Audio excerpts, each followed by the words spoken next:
Yes.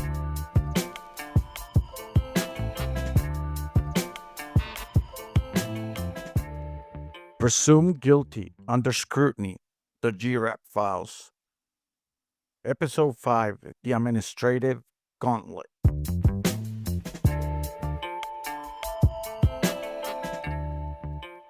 Welcome back to Presumed Guilty. I'm your host, Roger Warstone.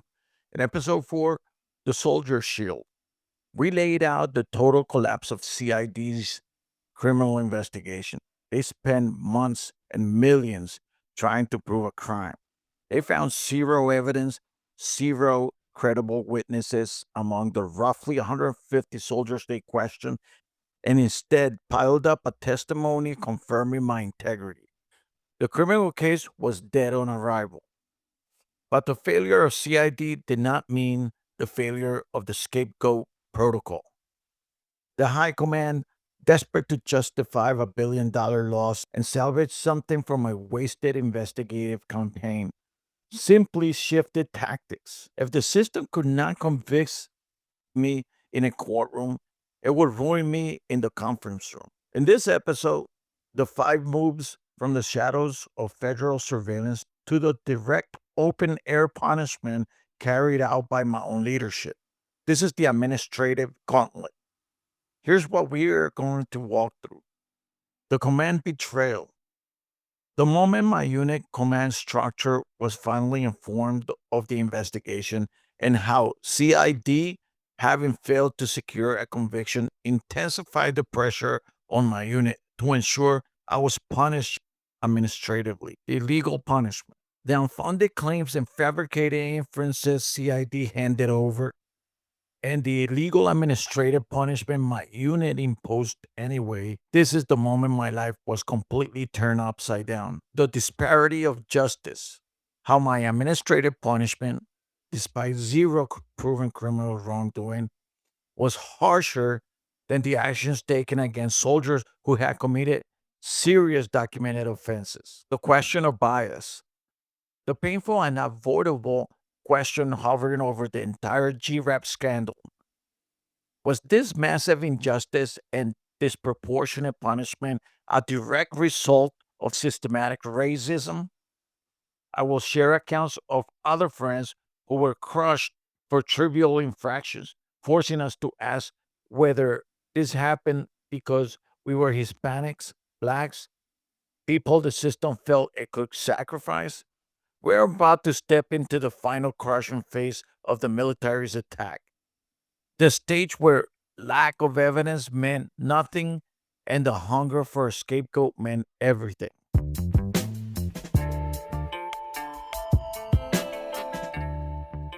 This segment is the CID's calculated retreat.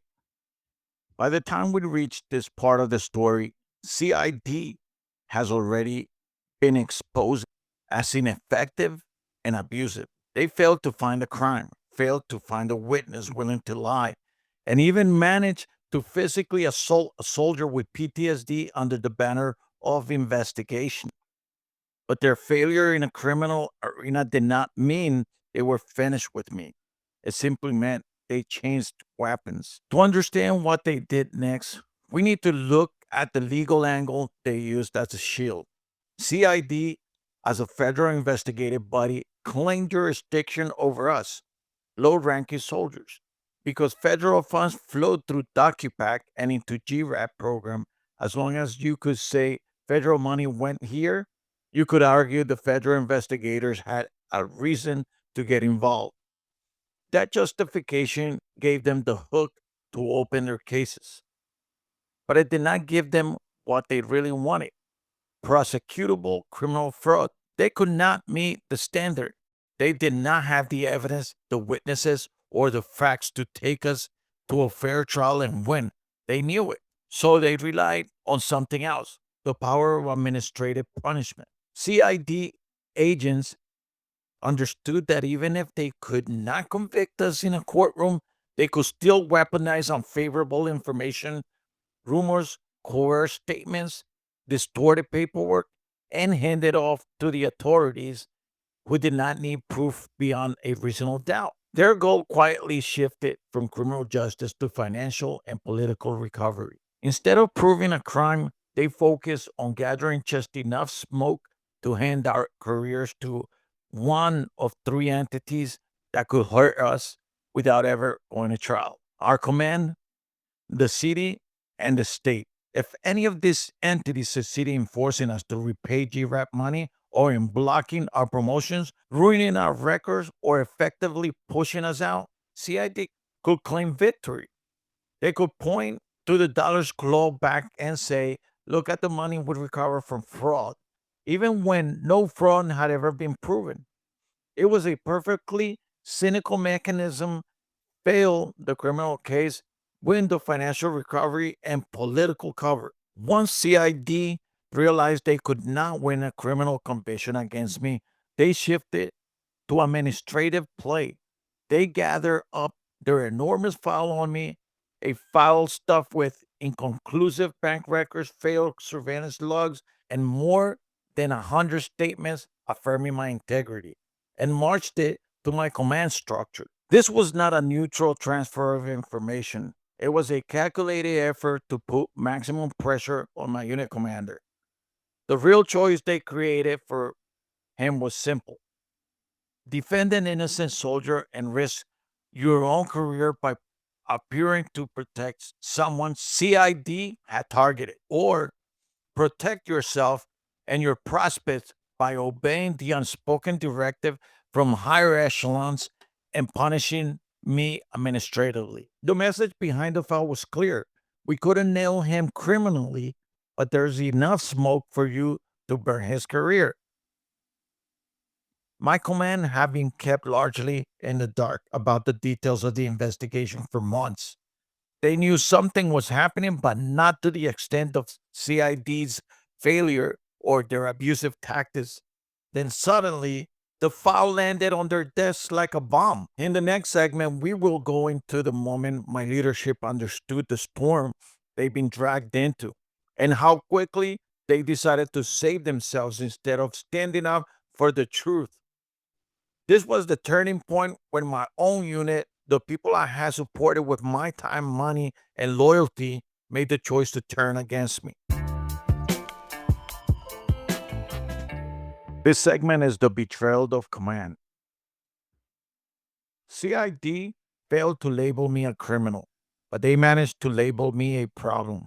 When they pushed their non case onto my command, they turned me from top recruiter into administrative threat overnight.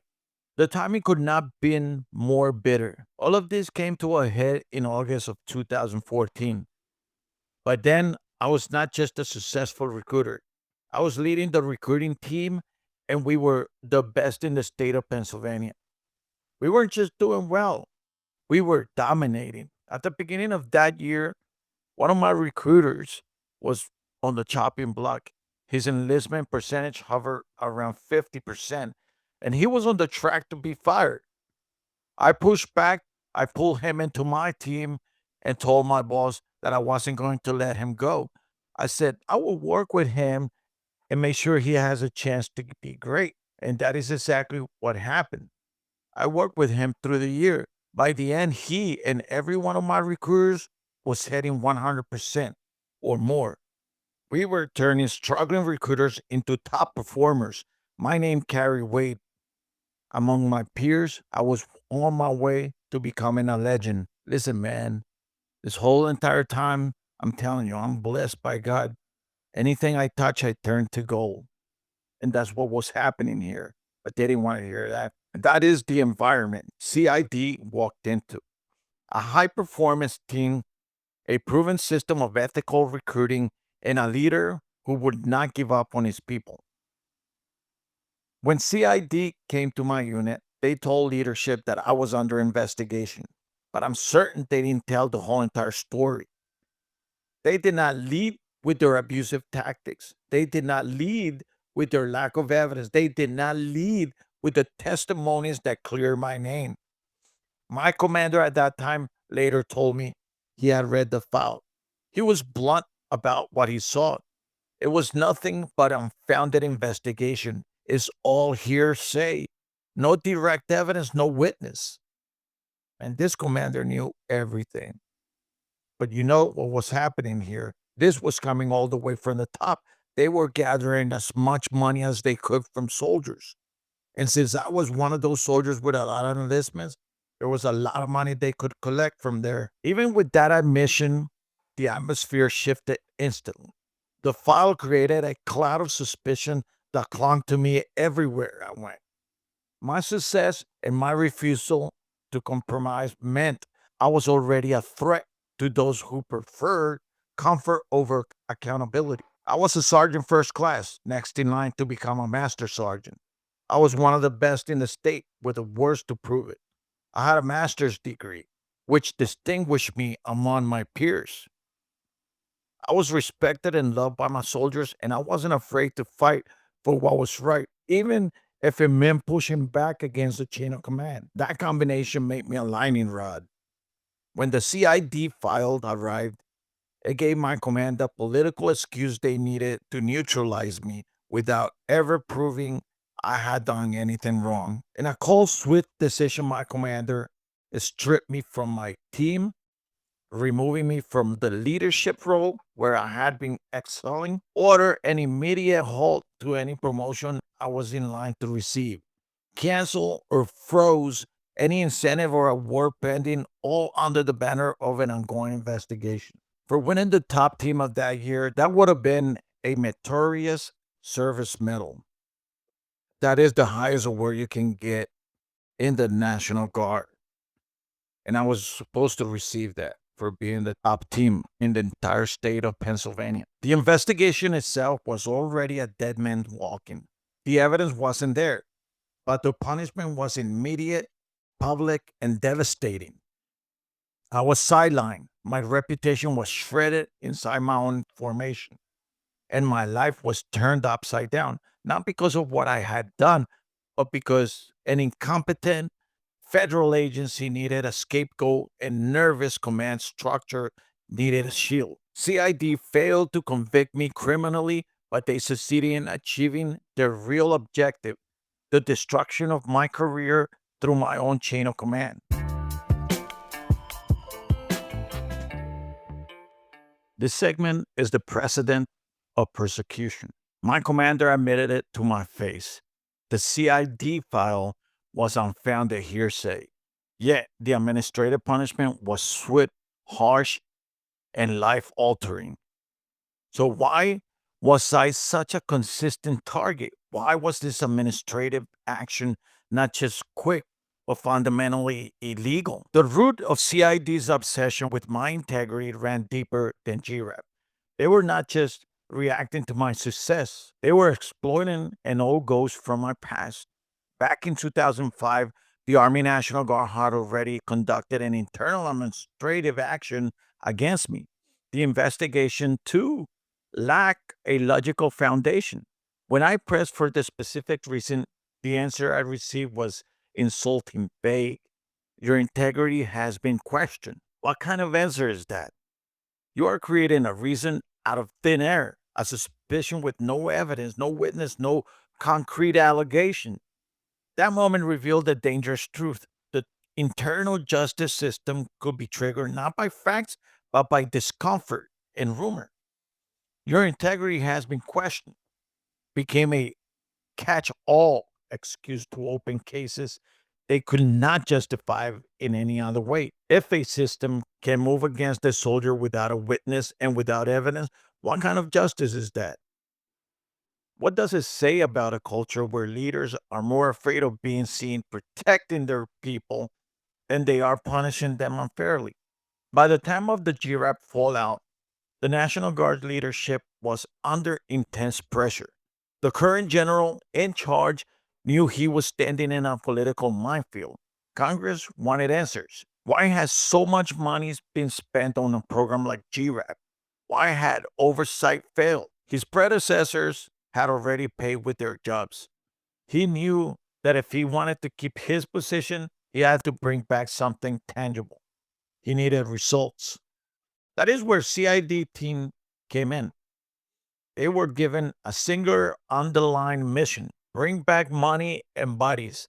recover funds from the soldiers, and craft a narrative that would satisfy Congress without exposing the general's own vulnerabilities, his budgets, his decisions, and his policies. They were not looking for the truth, they were looking for numbers.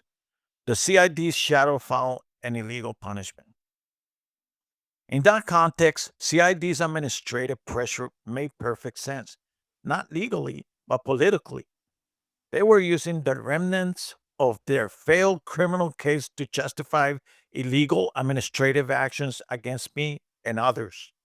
My punishment, the halt of my promotion, the stripping of my team, the stigma that followed me every day was built on quicksand. There were no sophisticated findings. There was no final conviction. There was only an ongoing investigation and the fear it generated. And it started in 2012 and now 2014, 2 years later. They couldn't come up with anything. Why didn't they just stop it? And now, why is the command feeling like they're being pushed by CID? Why are they bringing back a case from 2005 that I already paid for? I was being administratively broken precisely because I was innocent and vocal.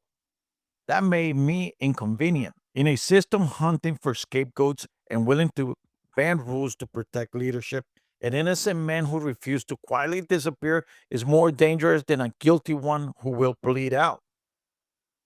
This injustice was not the product of random mistakes.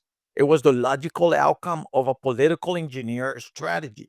Avoid blame at the top, sacrifice those at the bottom. In the next segment, we will put this treatment side by side with what happened to soldiers who committed real documented offenses. That contrast will reveal just how warped the system had become and will push us back to the hardest question of all. Why was the harsh penalty reversed for the people who did not commit the crime?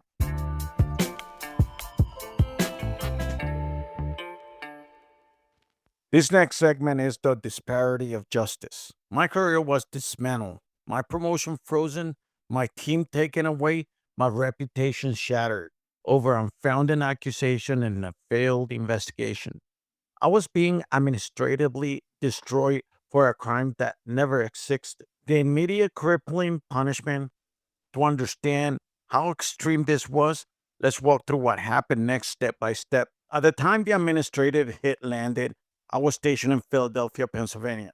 My battalion headquarters was at Fort Town Gap, roughly an hour and a half from my house. As soon as my command decided to act on the CID file, they ordered me to report to battalion headquarters every single day. The pay scale in the military is not built for that kind of forced commute. I was married with two young children. The daily drive cost me roughly $40 to $60 a day in gas alone. And the move all the way to Farrington Town Gap would drop my money by a whole lot, at least one third of my pay. That daily drive cost me roughly $46 a day in gas alone. I was already stretched thin financially. This order pushed us over the edge. And here's the key point. I have never seen this kind of burden placed on soldiers who actually committed a crime, a criminal act. Not once. When I arrived at headquarters, I wasn't allowed to continue the meaningful recruiting work that had made my team successful. Instead, I was effectively turned into a utility laborer. I became their go clean this, take out that, run this errand soldier. My skills, my experience, my record, none of that mattered. They needed to neutralize me and keep me visible as an example. But there was a dude in there that had two DUIs. He was working right there doing paperwork. But not me. I guess he was white and I was brown. I felt like a stranger in my own uniform. Every time I pulled into the parking lot, I had to fight back tears. It felt like walking into a public shaming. Everyone could see I had been taken down, but almost no one knew the truth. That routine went on and on. I was as broke as I had ever been, sinking financially while driving long distances just to be humiliated. You can feel that, right? I feel like a stranger in my own uniform. People looked at me like I was a criminal, while those who should have been fighting for me stayed silent. My faith in the institution I had devoted my life to was being crushed one workday at a time. The failure of my command integrity. If integrity was the big talking point, if that was supposedly the reason my 2005 investigation was open, then you would think my commanders would protect the integrity of the system itself. Instead, their actions exposed how hollow that word had become when it threatened careers. Surely they knew this was a witch hunt. Surely they understood there was no real basis for what was happening. Yet my commander told me that. Yet they moved forward anyway. Makes no sense.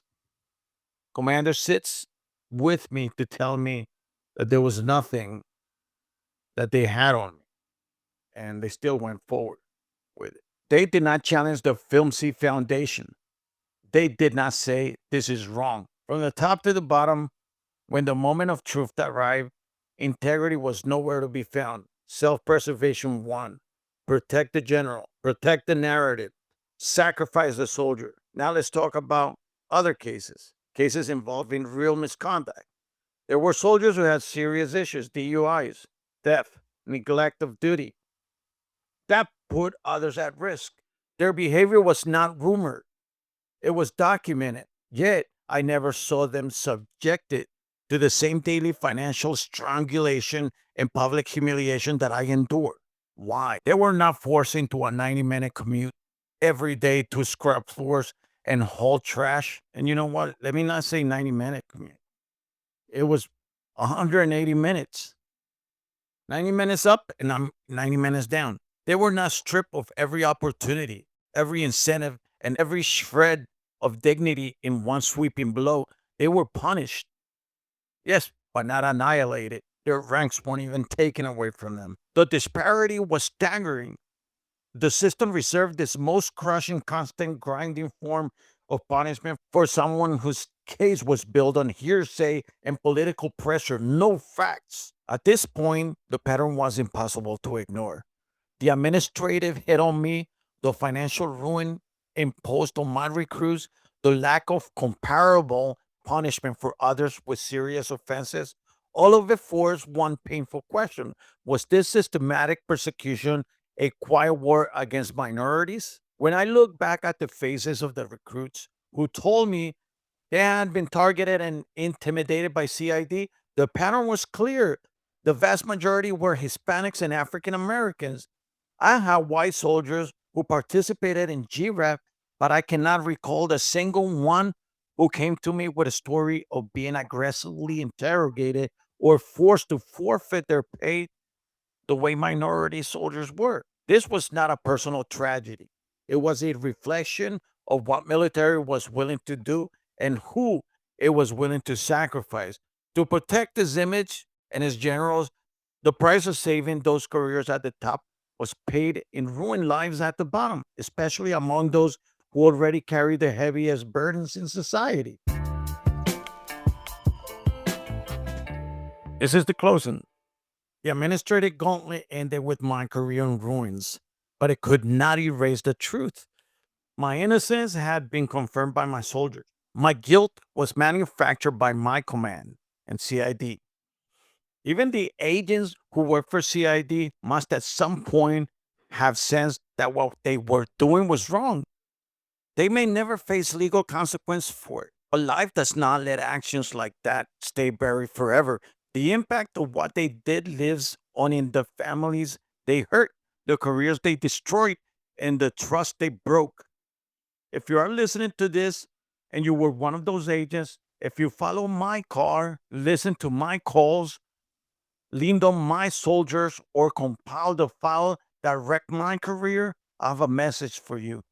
Talk to me. The public needs to hear what you went through too. You're not the architects of this system, you were the tools. Share your side, explain the pressure you were under. Help us understand how a program that started at recruiting initiative turned into a nationwide persecution of innocent soldiers. I challenge you to come forward and provide your insight. If you feel even a sliver of regret, if any part of you questions how this was handled, speaking out is the first step towards making amends for the destruction that followed. In the next episode, episode 6, The Long Shadow of Injustice, we will confront the full personal cost of this administration persecution. I will walk you through the years of financial struggle and humiliation that lasted all the way up the day I retired. We will talk about the ultimate heartbreaking price, how I lost my family because of what the Army National Guard did to me. Subscribe to Presumed Guilty Under Scrutiny to hear how a political war turned into a deeply personal tragedy and why the story still isn't over.